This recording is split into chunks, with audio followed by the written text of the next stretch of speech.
Hello दोस्तों, स्वागत है आपका मेरी एक और नई वीडियो में। कॉल बेल की आवाज़ सुनकर जैसे ही सुबह सुबह शांतनु ने दरवाज़ा खोला, सामने एक पुराना सा ब्रीफ केस लिए गांव के मास्टर जी और उनकी बीमार पत्नी खड़ी थी। मास्टर जी ने चेहरे के हाव भाव से पता लग गया कि उन्हें सामने देख शांतनु को जरा भी खुशी का एहसास न हुआ। जबरदस्ती चेहरे पर मुस्कुराहट लाने की कोशिश करते हुए बोला, अरे सर, आप दोनों बिना कुछ बताए अचानक से चले आए। अंदर आइए। मास्टर साहब ब्रीफ केस उठाए अंदर आते हुए बोले, हाँ बेटा, अचानक से ही आना पड़ा। मास्टराइन साहब बीमार हैं। पिछले कुछ दिनों से तेज फीवर उतर ही नहीं रहा है। काफ़ी कमज़ोर हो गई हैं। गांव के ही डॉक्टर ने एम्स में दिखाने को बोला है। अगर तुम आज छुट्टी लेकर ज़रा वहाँ नंबर लगाने में मदद कर सको तो। नहीं नहीं, छुट्टी तो ऑफिस से मिलना असंभव सी है।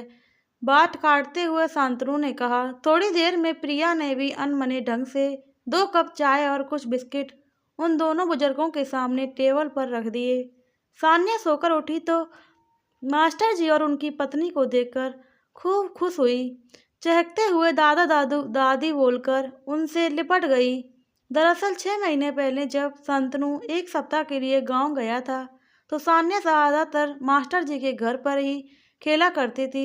मास्टर जी निसंतान थे और उनका छोटा सा घर शांतनु के गांव वाले घर से बिल्कुल सटा था। बूढ़े मास्टर साहब खूब सान्या के साथ खेलते और मास्टराइन साहिबा बूढ़ी होने के बावजूद दिन भर कुछ न कुछ बनाकर सान्या को खिलाती रहती थी। बच्चे के साथ वो दोनों भी बच्चे बन गए थे। गांव से दिल्ली वापस लौटते वक्त सान्या खूब रोई। उसके अपने दादा दादी तो थे नहीं।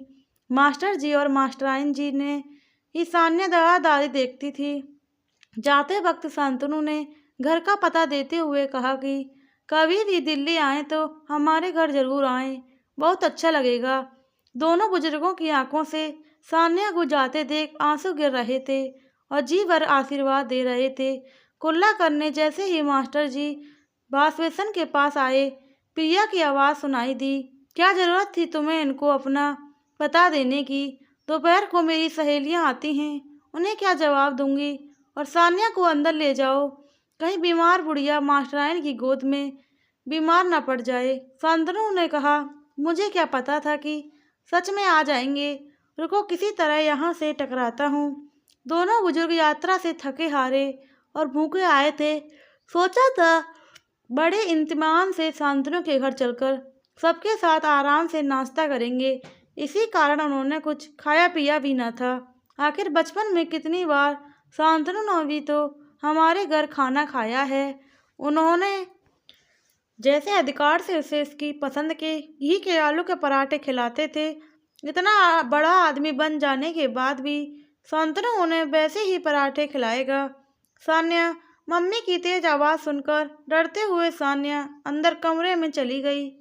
थोड़ी देर बाद जैसे ही शांतनु हॉल में उनसे मिलने आया तो देखा चाय बिस्कुट वैसे ही पड़े हैं और वो दोनों जा चुके हैं। पहली बार दिल्ली आए दोनों बुजुर्ग किसी तरह टैक्सी में एम्स पहुंचे और भारी भीड़ के बीच थोड़ा सा सुस्ताने एक जगह जमीन पर बैठ गए।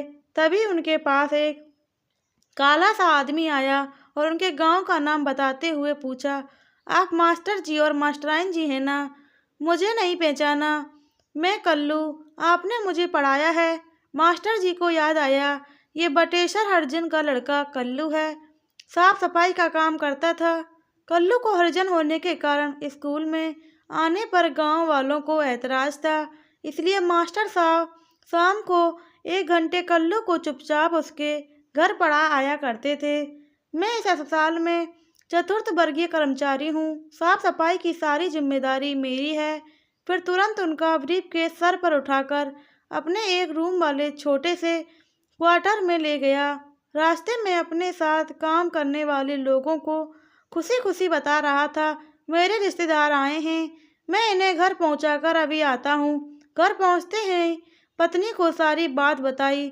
पत्नी ने भी खुशी खुशी तुरंत दोनों के पैर छुए। फिर सब मिलकर एक साथ गर्मा गर्म नाश्ता किए। फिर कल्लू की छोटी सी बेटी बुजुर्गों के साथ खेलने लगी।